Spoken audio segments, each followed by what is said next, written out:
Baiklah ibu-ibu salihah yang dirahmati Allah, alhamdulillah satu hari lagi ya menjelang Idul Fitri. Insya Allah besok kita akan sama-sama merayakan ya hari raya Idul Fitri 1446 Hijriah.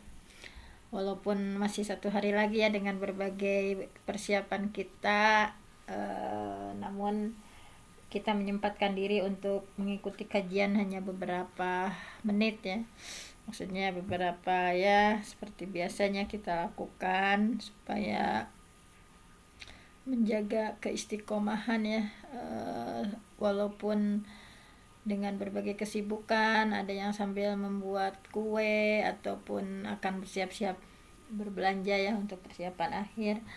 Nah, mudah-mudahan Allah memberikan keberkahan kepada kita untuk senantiasa menyempatkan diri untuk thalabul ilmi. Semakin kita mampu memaknai hari raya Idul Fitri ya, bukan hanya pesta pora yang tanpa makna. Oleh karena itu di penghujung Ramadan ini kita akan sama-sama membahas, walaupun ini sesuatu yang sudah berulang ya, tentang persiapan Idul Fitri. Kemarin sudah dibahas sebetulnya tentang fikih Lebaran ya, namun belum tuntas sampai akhir.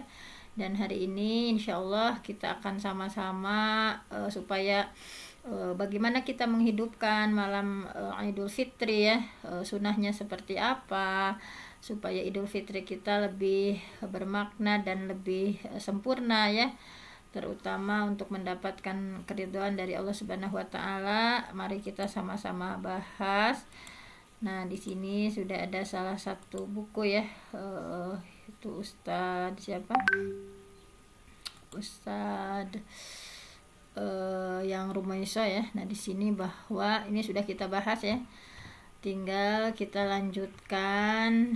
Nah, diantaranya nah ini ya indahnya berlebaran bersama, bahwa Rasulullah SAW di sini ada salah satu hadisnya ya, bahwa as-saum yauma tasumun, saum kalian ditetapkan ketika mayoritas kalian saum, wal fitru, dan hari raya Idul Fitri, tuftiruna, ditetapkan ketika mayoritas kalian berhari raya ya, wal adha yauma tudahun, dan Idul Adha ditetapkan ketika mayoritas kalian beridul adha.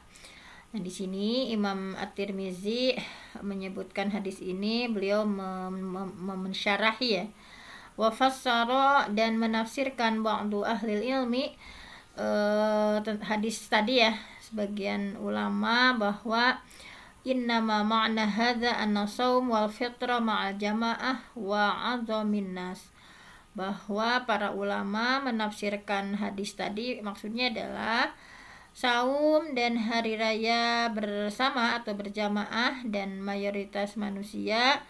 Yang dimaksud Abu Isa At-Tirmizi adalah saum dengan pemerintah.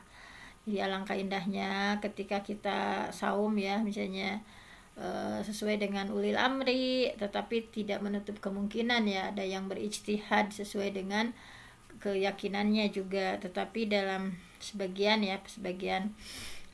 ahli hadis menyampaikan hadis tadi itu bahwa as-saum yauma tasumun wal fitru yauma tuftirun wal adha yauma tudahun, bahwa intinya saum hari raya idealnya dilakukan dengan al-jamaah, mayoritas seluruh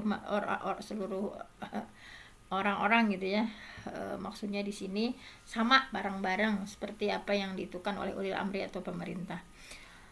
Nah, karena diantaranya ini bahwa penetapan saum, penetapan hari raya bukan urusan individu, tetapi itu adalah urusan penguasa ya, atau al-jamaah. Nah, jadi intinya wajib mengikuti pemerintah. Adapun kalau yang punya ormas tersendiri dipersilahkan ya.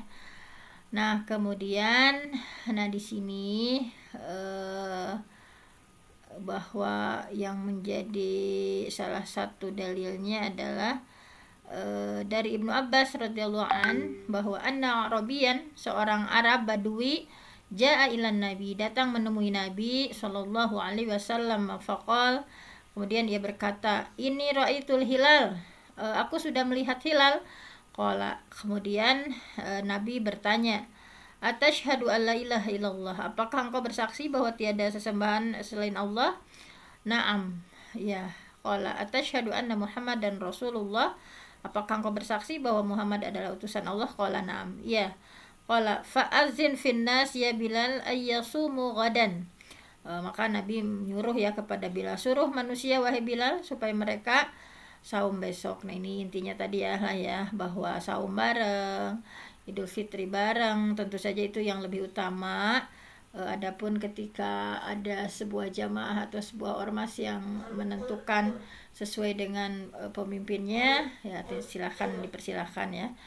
Nah kemudian bahwa Idul Fitri itu adalah tentu saja ya hari yang terlarang untuk saum. Nah ini sudah kita pahami bersama bahwa wa yahrumu siyamu khamsah ayyam, bahwa diharamkan saum pada 5 tempat ini, al-aidan, yaitu 2 ini al-aidan, yaitu 2 hari raya, yaitu di Idul Fitri nggak boleh, Idul Adha nggak boleh, wa ayyamut tasyrik, hari tasyrik ya, yaitu hari tasyrik 11, 12, 13. Kemudian wa yukrahu saum yaumasy syak, kemudian dimakruhkan saum hari yang syak ya, meragukan, illa ayyuwafiqa adah lahu aw yasiluhu bima qablah, kecuali jika berpapasan dengan kebiasaan saum atau bersambung dengan hari sebelumnya. Nah larangan saum pada hari itu berdasarkan dalil ini ya, bahwa an Abi Hurairah, hadis diterima dari Abu Hurairah radhiyallahu anna Rasulullah sallam, bahwasanya Rasulullah sallam naha, beliau melarang anusiyami yaumaini, yaumal adha wa yaumal fitri. Rasulullah melarang dari saum pada 2 hari raya, yaitu Idul Fitri dan Idul Adha. Nah ini berarti nggak sah ya ketika kita saum Idul Fitri ataupun Idul Adha, bahkan bernilai dosa ya tentunya. Kemudian amalan apa nih, udah biasa sih kita ya, amalan apa di hari raya Idul Fitri? Yang pertama adalah bertakbir ya, mulai dari malam Idul Fitri ya. Jadi mulai dari malam kita sudah disunahkan untuk berbanyak takbir ya. Dalilnya di surah Al-Baqarah ayat 185, walitukmilul iddah, dan hendaklah kamu mencukupkan bilangan, walitukabbirullah, dan hendaklah kamu mengagungkan Allah ya, bertakbir, alama hadakum, atas petunjuknya, wala'allakum tashkurun, supaya kalian bersyukur. Nah kalau dilihat dari keumuman ayat ya, ini menunjukkan perintah bertakbir itu dimulai sejak bulan Ramadan terakhir. Takbir Idul Fitri dimulai pada malam hingga imam datang untuk sholat Id. Nah ini ya, diantaranya di sini ada cara bertakbir ya. Di antaranya pertama, hukum takbir pada hari Id itu sunnah ya, disunahkan kita bertakbir. Kemudian takbir ini juga syiar ya, untuk dikeraskan misalnya di masjid-masjid ya, ini sebagai syiar kaum muslimin. Kemudian ada rincian ya untuk takbir Idul Fitri dan Idul Adha. Kemudian ada yang disebut takbir muqayyad dan takbir yang diucapkan selesai sholat. Ada juga takbir mutlak atau takbir mursal ya, takbir yang tidak terikat, yaitu takbir yang diucapkan di rumah, masjid, di jalan ya, ketika malam, siang atau waktu lainnya.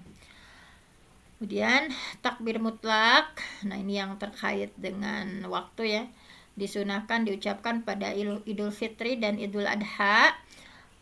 Awal waktu takbir mutlak itu adalah pokoknya dari tenggelamnya matahari ya, ketika matahari tenggelam pada malam Idul Fitri, kemudian berakhir ketika imam memulai sholat Id. Nah kalau Idul Fitri seperti itu ya, kalau Idul Adha kan beda lagi. Jadi kalau Idul Fitri itu takbir mutlaknya itu adalah dari mulai tenggelamnya matahari pada malam Id ya, itu ya sejak maghrib berarti ya, kemudian berakhir ketika imam memulai sholat Id. Sedangkan kalau orang yang berhaji, syiarnya adalah membaca talbiyah ya pada malam Idul Adha. takbir pada malam Idul Adha disamakan dengan takbir Idul Fitri. Namun takbir malam Idul Fitri lebih ditekankan daripada malam Idul Adha. Dan takbir muqayyad, nah ini ada takbir ya setiap setelah sholat. Ini mah nggak disunahkan untuk Idul Fitri ya, menurut pendapat paling kuat. Nah di sini diantaranya ada yang menerangkan tentang hal ini. Ya udahlah, ini mah pokoknya seperti itu ya. Kita sudah pada tahu. Pokoknya di sini misalnya dengan tadi ya Allahu Akbar. Nah dengan kalimat yang senantiasa kita baca ya di setiap Idul Fitri. Kenapa disunahkan untuk dikeraskan? Karena ketika dikeraskan suaranya jadi yang lain ikut takbir gitu ya, terbawa. Nah kemudian menghidupkan malam Idul Fitri. Nah di sini diantaranya bahwa disunahkan pada malam Id beribadah yang sibuk, bukan mentang-mentang mau lebaran gitu ya, tetap sibuk dengan sholat, baca Quran masih tetap ya, berzikir, bertasbih, berdoa, beristighfar, dan ibadah-ibadah lainnya. Ini hadisnya dari Abu Umamah radhiyallahu an, bahwa walaupun ini doib sebetulnya hadisnya ya, ini hadisnya doib. Man qama laylatayil aidain, barang siapa yang menghidupkan malam Idul Fitri ataupun Idul Adha lillah, karena Allah, mengharap pahala dari Allah ya, muhtasiban, mengharap pahala dari Allah, lam yamut qalbuhu, hatinya tidak akan mati, yauma tamutul qulub, pada hari semua hati mati. Nah ini hadis riwayat Ibnu Majah, tetapi ditakhrij oleh Al-Ihya bahwa sanad hadis ini dhaif. Namun menurut Imam An-Nawawi bahwa semua hadis tentang ini dhaif, tetapi silahkan saja ya, karena ini termasuk fadhailul amal sehingga tidak bermasalah gitu ya. Bahwa kemudian bertakbir dari rumah menuju sholat. Nah jangan lupa ketika berangkat ke itu ya, ke lapang, kita bertakbir terus gitu ya, jangan malah ngobrol misalnya di jalan ya. Nah di sini karena Sallallahu bahwa Nabi SAW yakhruju, beliau keluar yaumal fitri, hendak salat Idul Fitri, fayukabbiru, maka beliau terus bertakbir ya, hatta ya'tiyal musalla, sampai di lapangan, yaqdis shalah, dan hingga salat hendak dilaksanakan, fa idza qada shalah, dan ketika salat berhenti, ya koto at takbir, maka beliau berhenti untuk takbir. Nah, jadi kalau kita berangkat dari rumah ya, seperti Rasulullah keluar hendak sholat pada hari Idul Fitri sambil takbir ya, Allahu Akbar, Allahu Akbar, Allahu Akbar, la ilaha illallah, wallahu akbar, Allahu akbar, walillahil hamd gitu ya. Terus bertakbir ya sampai di lapang, dan sampai sholat, menjelang sholat dilaksanakan. Nah ketika sholat hendak dilaksanakan ya, beliau berhenti dari takbir. Nah jadi di sini bahwa Ibnu Syihab Az-Zuhri menyatakan bahwa kaum muslimin ketika itu keluar dari rumah sambil takbir hingga imam hadir dalam sholat Id ya, sampai menjelang sholat imam akan sholat Id. Kemudian sholat Id itu boleh di masjid atau di lapang misalnya. Nah ini hadisnya dari Abi Sa'id Al-Khudri bahwa kana Rasulullah SAW yakhruju yaumal fitri wal adha ilal musalla. Rasul keluar pada hari raya Idul Fitri dan Idul Adha menuju ke tanah lapang gitu ya. Bahwa Syekh Imam An-Nawawi menyampaikan hadis dari Abi Sa'id Al-Khudri ini dalil untuk anjuran bahwa sholat Id itu memang sebaiknya di tanah lapang. Nah ini lebih afdal ya. Nah dan ini kan di seluruh negeri seperti ini ya. Adapun penduduk Mekah memang sejak dulu sholat Id itu selalu dilaksanakan di Masjidil Haram. Nah misalnya sehingga ada pertanyaan, mana yang lebih utama, apakah sholat di masjid atau di lapang? Nah di sini ada dua pendapat ya.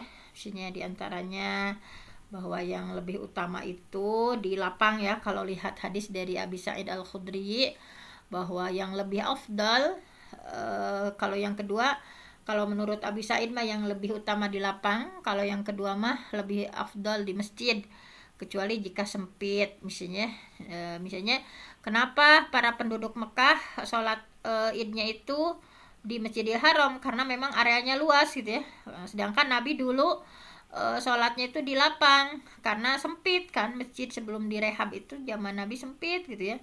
Jadi kalau masjid itu luas, maka sholat di masjid itu lebih utama. Di antaranya ini dari syarah Sahih Muslim misalnya ya. Kemudian pendapat Prof. Az-Zuhaili, beliau menyampaikan bahwa boleh sholat di masjid atau di lapangan, namun jika masjidnya luas, afdal melaksanakan sholat id di masjid, karena masjid tentu lebih utama dibanding tempat lain. Namun jika ada uzur, misalnya hujan, misalnya atau dalam keadaan peperangan takut, atau dalam keadaan dingin, sholat id silakan di masjid. Namun jika tidak ada uzur, tidak ada hujan gitu ya, baik-baik saja misalnya, kemudian masjid tidak bisa menampung, maka afdal sholat id itu di tanah lapang. Tadi ini yang paling pertama ya, berdasarkan hadis dari Abi Sa'id Al-Khudri bahwa Rasulullah ketika Idul Fitri dan Idul Adha menuju tanah lapang. Kemudian disunahkan untuk mandi dulu ya. Nah, mandi dulu sebelum berangkat sholat id, bahwa disunahkan ya, walaupun kita ya emang udah biasa mandi, cuman diniatkan bahwa ini adalah sunnah dari Rasulullah SAW, karena berbeda ya mandi seperti biasa dengan kita merasa bahwa ini adalah bagian dari sunnah gitu ya. Nah ini bahwa ini adalah anjuran dari asar sahabat, bahwa Ali bin Abi Thalib radhiyallahu an pernah ditanya ya oleh seseorang, pernah bertanya kepada Ali mengenai mandi. Kemudian Ali menjawab, mandilah setiap hari jika kamu mau.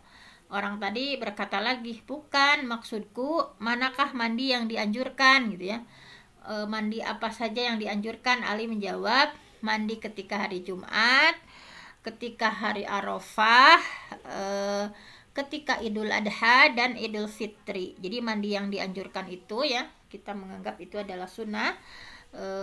Jumat, hari Arafah ya, 9 Zulhijjah, kemudian Idul Adha dan Idul Fitri. Ini hadis riwayat Baihaqi. Syekh Al-Albani menyatakan bahwa hadis ini adalah sahih.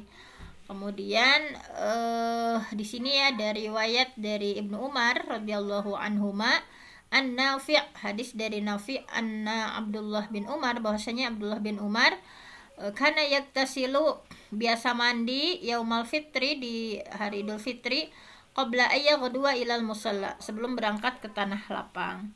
Imam An-Nawawi menyatakan bahwa ini adalah asar ini sahih gitu ya. Nah, kemudian Imam An-Nawawi menyatakan bahwa para ulama sepakat sunnah ya mandi untuk Idul Fitri. Nah, di sini bahwa kalau mandi pada hari Id dimulai dari pertengahan malam dan tidak terikat dengan menghadiri Id ya.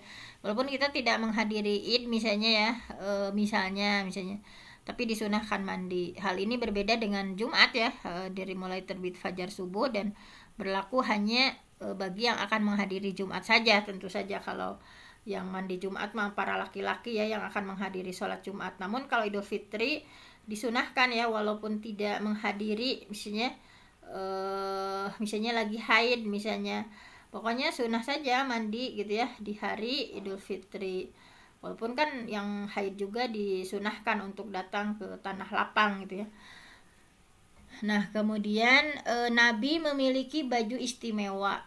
Nah ya, baju istimewa, bahwa dalam Bulughul Maram ada riwayat Imam Bukhari bahwa Nabi punya baju khusus di hari Jumat gitu ya, dan di saat beliau menyambut tamu. Ini diriwayatkan oleh Imam Bukhari ya dalam Adabul Mufrad. Kemudian Abdullah bin Umar berkata bahwa Umar pernah mengambil jubah ya yang berbahan sutra yang dibeli di pasar. Kemudian ketika Umar mengambil, Rasulullah SAW datang. Ibnu Umar ya lantas berkata bahwa wahai Rasulullah,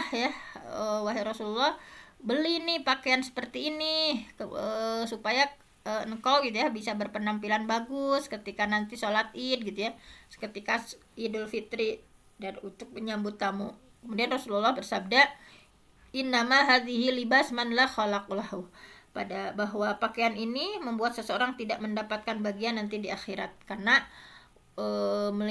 beliau ya Umar memakai baju yang terbuat dari sutra.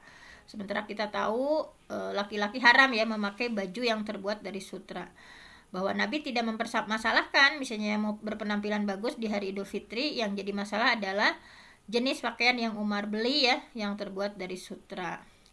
Bahwa Rasulullah punya baju spesial ya untuk Idul Fitri, Idul Adha dan hari Jumat, bahwa kana lin Nabi, Rasulullah memiliki jubbatun, memiliki jubah khusus yalbasuha yang beliau gunakan lil aidain untuk Idul Fitri dan Idul Adha, wa yaumal jumu'ah dan digunakan pada hari Jumat ya, hari rayanya umat Islam juga hari Jumat ya.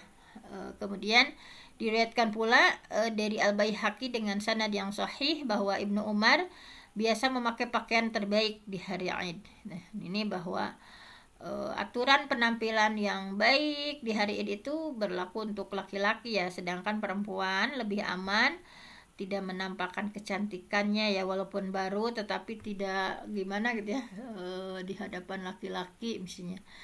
Nah, kemudian jika tidak ada baju baru gimana gitu ya, pernah kejadian ya dari Ummi Atiyah radhiyallahu anha, ia berkata tentang keluarnya wanita saat sholat id. Qultu, aku bertanya ya Rasulullah, wahai Rasulullah, ihdana la yakunu laha jilbab, wahai Rasulullah, di antara kami ada yang tidak punya jilbab. Qala, kemudian Rasulullah menjawab, litulbisha ukhtuha min jilbabiha, hendaklah saudaranya yang punya jilbab memberikan pakaian untuknya. Nah, ini menjadi dalil bahwa sahabat perempuan dulu sampai tidak memiliki jilbab baru ya untuk hari raya gitu ya. Jadi berhari raya itu sebetulnya tidak mesti dengan baju baru gitu. Yang penting adalah ketakwaan kita lebih bertambah ya. Kalau Imam Rajab Al-Hambali dengan perkataannya bahwa laisal aid, hari raya itu liman labisal jadid, tidak diperuntukkan bagi orang yang punya pakaian baru. Innamal aid, sesungguhnya hari raya itu liman ta'atuhu tazid, diperuntukkan orang yang semakin bertambah ketaatannya. Laisal aid liman tajammala bil libas, hari id tidak diperuntukkan bagi orang yang bagus pakaian dan kendaraan. Bil libas warukub, innamal aid liman ghufirat lahus sunub, hari id itu diperuntukkan bagi orang yang diampuni dosa-dosanya. Nah, ini maksudnya Rasulullah punya baju khusus untuk Idul Fitri, Idul Adha dan hari Jumat. Tetapi ketika pun kita nggak punya baju baru, bukan suatu keharusan ya, tetapi kalau baju khusus misalnya yang terbaik di antara yang kita punya, silahkan.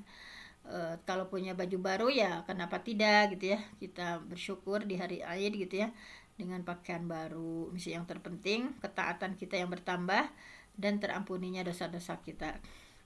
Kemudian makan ya, kalau sebelum Idul Fitri disunahkan nih makan dulu. Kalau Idul Adha mah enggak disunahkan makan. Kalau Idul Fitri disunahkan makan dulu ya, walaupun hanya beberapa suap misalnya.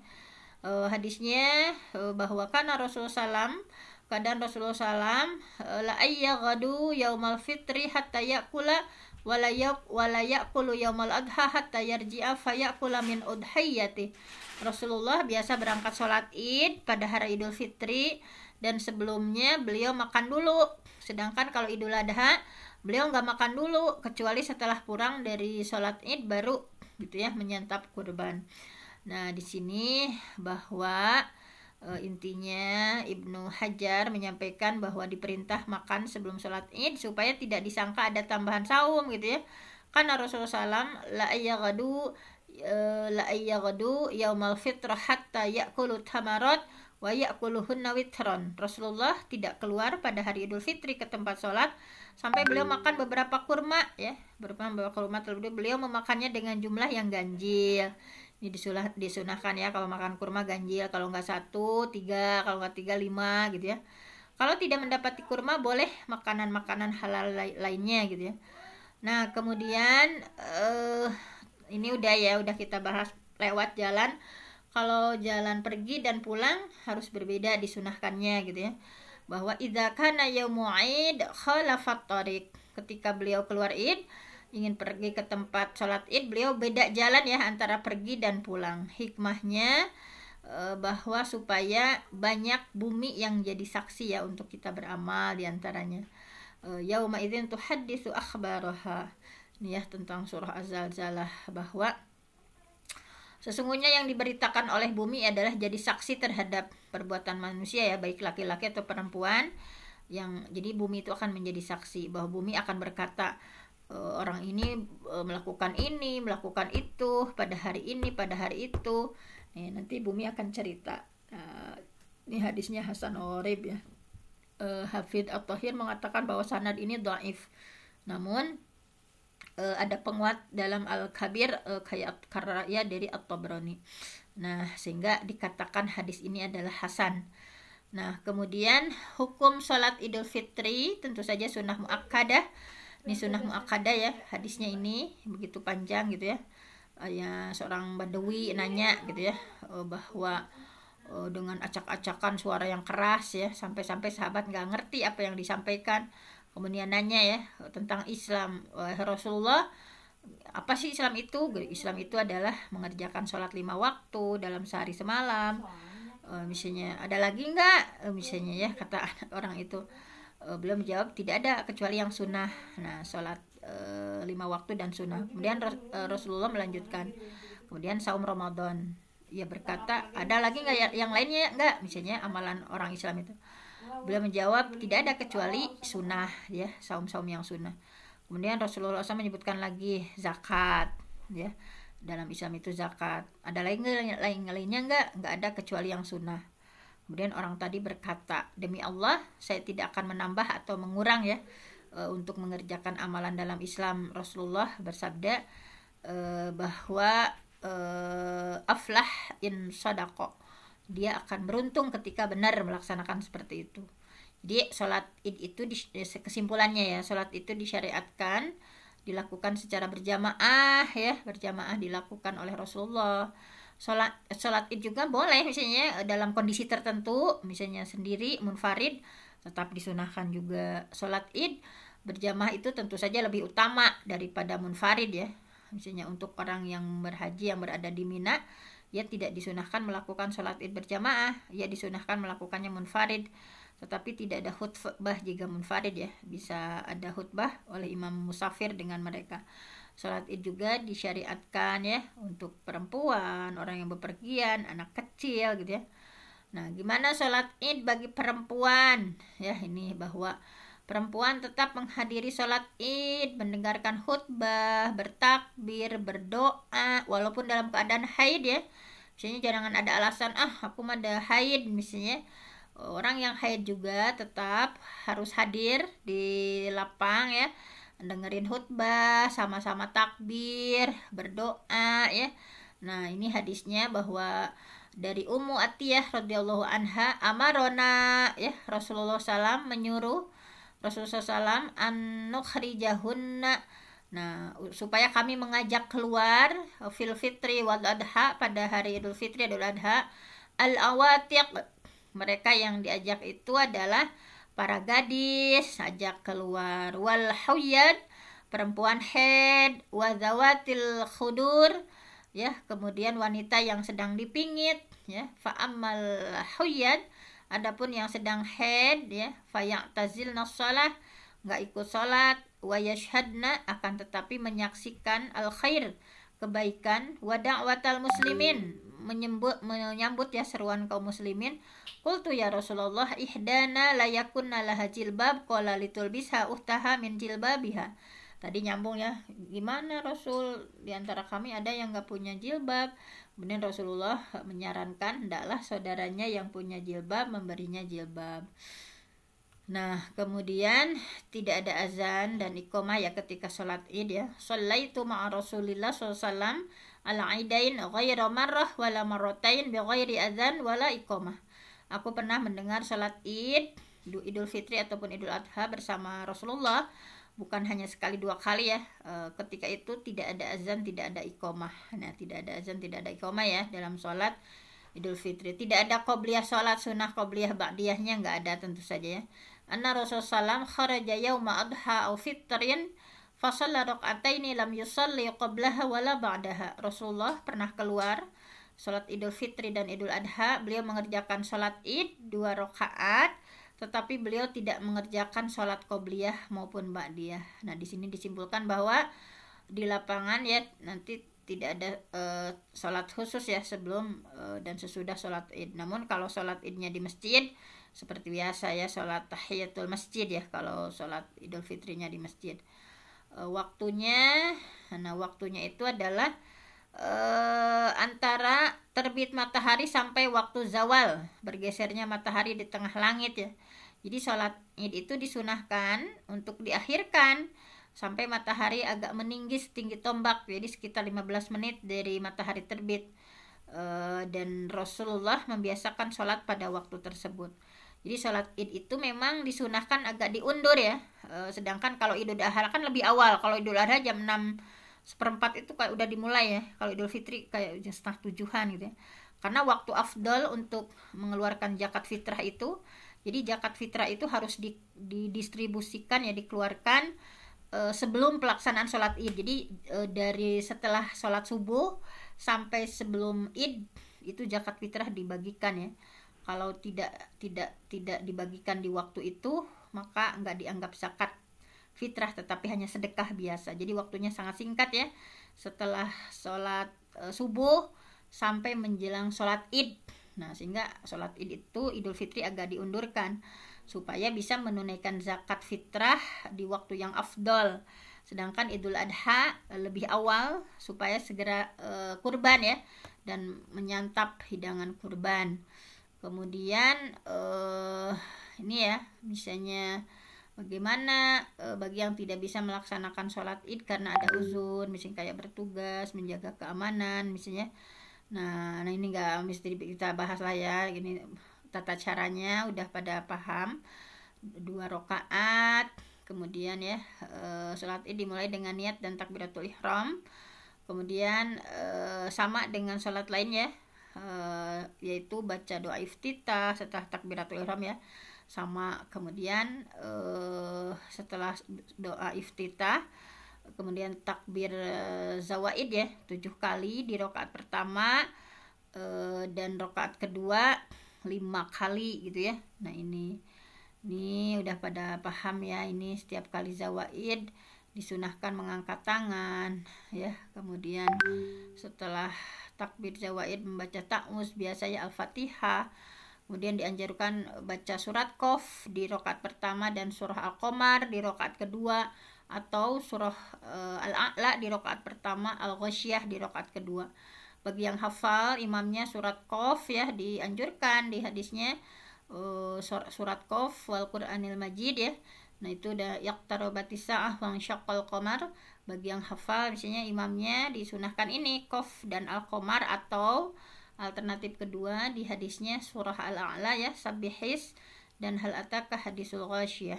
Nah ini ya, bacaan surah Idul Fitri dijaharkan ya, dikeraskan takbirnya juga, sedangkan zikir-zikir lainnya dibaca lirih gitu ya. Nah ini khutbahnya, khutbah Idul Fitri adalah sunnah ya setelah sholat Id.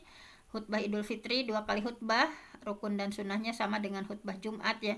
Disunahkan khutbah dengan mimbar, boleh juga berkhutbah dengan duduk. Khutbah berawal ya dengan 9 kali takbir, kemudian kedua 7 kali takbir ya, biasa ada memuji Allah, kemudian bersolawat, wasiat takwa kepada Allah, membaca 1 ayat, berdoa gitu ya. Jamaah disunahkan mendengarkan khutbah, namun mendengarkan Idul Fitri bukan syarat sah gitu ya dari sholat Id sebetulnya. Nah di sini bahwa Rasulullah biasa keluar menyudut tanah lapang di Idul Fitri dan Adha. Yang pertama kali dilakukan adalah sholat, kemudian beliau berpaling menghadap orang-orang, sedangkan mereka dalam keadaan duduk bersaf-saf ya. Beliau memberikan pelajaran, wasiat dan perintah. Nah ini ya, bahwa setelah sholat muqabilun nas ya, menghadap manusia, wanas julus, dan manusia duduk di saf-saf ya, ala sufufihim faya'idhuhum, Nabi memberikan nasihat wa yusihim, memberikan wasiat, wa ya'muruhum, dan beberapa perintah-perintah. Nah, kalau sholat Idul Fitri di rumah ya, hukum sholat Id sunnah muakkad.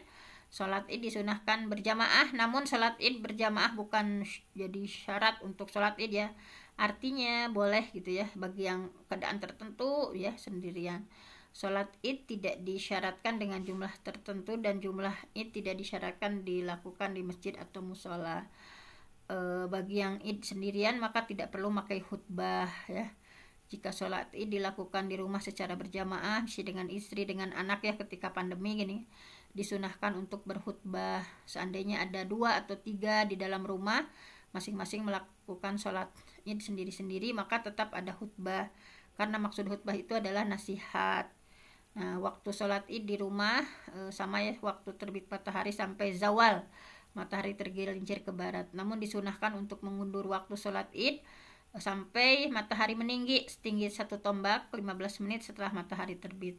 Tata cara sholat Id di rumah sama dengan pada umumnya. Nah, itulah ya di antara yang sebetulnya sesuatu yang sudah kita lakukan ya. Namun ini di antara misalnya ucapan apa nih yang terbaik di hari raya, taqabbalallah minna wa minkum ya. Tetapi di sini bahwa selamat hari raya itu termasuk kaidah adah ya, kebiasaan. Kalau menurut Ibnu Taimiyah, wal aslu fil adah la yuhdaru minha illa ma hadarahullah. Hukum kebiasaan itu tidak masalah ya, selama tidak ada larangan dari Allah. Nah, bahwa misalnya tahniah, ucapan selamat itu at-tahniah bil aid mimba bil adat la minal ibadah. Ucapan selamat itu bukan perkara ibadah ya, tetapi ini adalah adat non ibadah. Sehingga untuk ini ya, menurut Syekh Utsaimin, nah diantaranya seperti itu, bahwa Syekh Utsaimin pernah ditanya gimana hukum ucapan selamat ketika hari raya, adakah ucapan tertentu? Beliau menjawab, ucapan selamat itu dibolehkan ya, tidak ada ucapan tertentu, walaupun ini ya misalnya kayak boleh ini hal-hal yang sifatnya adat ya. Nah, misalnya selamat Idul Fitri dan sebagainya ya. Namun di sini ucapan hari raya dengan ucapan apapun boleh, dan juga menerangkan ucapan taqabbalallah minna wa minkum, semoga Allah menerima amal kami dan kalian, seperti praktik para salaf di masa silam, dipersilahkan.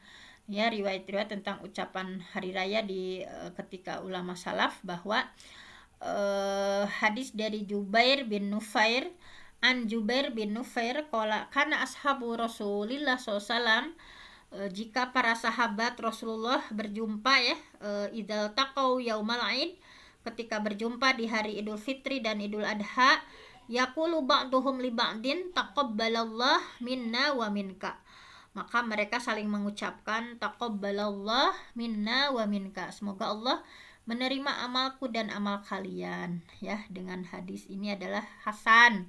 Kemudian Imam Ahmad menyampaikan wala ba'sa, tidak apa-apa atau boleh-boleh aja, ayyakula rajul, untuk berkata seseorang li rajul pada yang lain, yaumal aid, pada hari Aid, taqabbalallah minna, semoga Allah menerima ya ibadah kita. Nah, di sini Ibnu Aqil menceritakan beberapa hadis mengenai ucapan selamat hari raya Id. Di antaranya hadis tersebut adalah Muhammad bin Ziyad.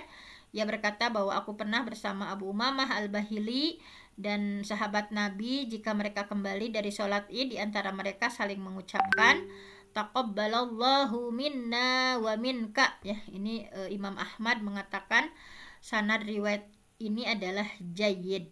Nah, jadi seperti itu ya, catatannya boleh dibaca sebelum atau sesudah sholat Id ya. Ya, kita mau udah aja yang ini ya, yang ada contoh-contohnya taqabbalallah minna wa minka gitu ya. Nah, mungkin hanya itu saja, yang lain-lain seperti biasanya udah itunya ya, jabat tangan misalnya, kecuali kalau dengan laki-laki mungkin dengan isyarah jabat tangannya ya. Ini berjabat tangan juga adalah sunnah Rasul, mamin muslimaini yaltikini fayatasofahani ila ghufira lahuma qabla ayyaftariqa. Tidaklah dua muslim bertemu berjabat tangan melainkan diampuni dosa di antara keduanya sebelum berpisah. Kalau laki-laki dan perempuan cukup dengan isyarah seperti ini ya, jangan nggak usah misalnya ditempelkan misalnya. Nah ini di silaturahmi juga disunahkan ya, di silaturahmi berkunjung misalnya, karena malaikat juga akan mendoakan gitu ya. Nah ini keutamaan silaturahminya, jangan mager aja di rumah ya, sholat Idul Fitri teh misalnya. Nah saling berbagi hadiah misalnya, tahadau tahabu ya, tasofahu yadhabul ghil wa tahadau tahabu wa tadhabul syahna. Saling bersalamlah, berjabat tangan akan hilang dengki ya, saling ngasih hadiah, makan saling mencintai dan hilang kebencian. Nah ini ya, nah ini misalnya, wahai perempuan muslimah, tetap memberi hadiah kepada tetangga walaupun hanya dengan kaki kambing gitu ya. Nih di sini saling balas hadiah misalnya. Nah itulah diantaranya ya, ada berbagai kemungkaran di hari raya ya. Ini kadang sholat 5 waktu ya sampai lupa ya, saking ramainya gitu ya, melakukan itu misalnya. Hati-hati juga, nggak boleh telat bayar zakat ya, karena hanya dianggap sedekah biasa. Nah ini, man addaha qabla sholat, siapa yang menunaikan zakat fitrah sebelum sholat, fahiya zakat makbulah, maka itu zakatnya diterima. Waman addaha ba'da sholat, misalnya zakatnya dikasihannya nanti aja setelah sholat id, maka itu adalah hanya sodakoh minas sodakot, hanya sedekah biasa saja. Nih hati-hati gitu ya. Nah, jabat tangan dengan lawan jenis. Nah, ini ya, ditusuknya kepala seorang dengan pasak dari besi lebih baik idenya daripada menyentuh perempuan yang bukan mahram ya.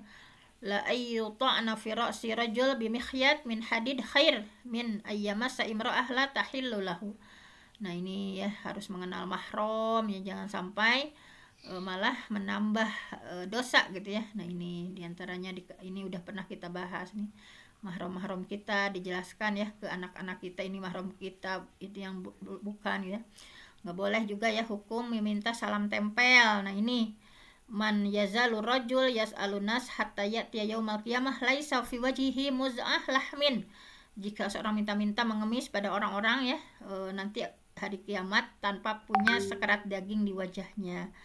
Nah jadi nggak boleh misalnya, nggak dibiasakan seperti itu. Ringkasannya ya, hukum meminta sedekah adalah haram.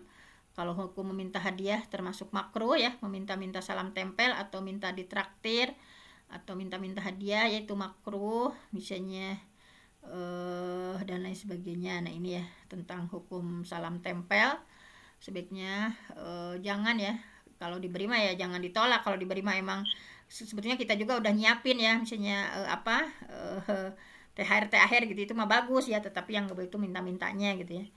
Fa inna yadul ulya afdal min yadis sufla, karena tangan di atas lebih baik daripada tangan di bawah.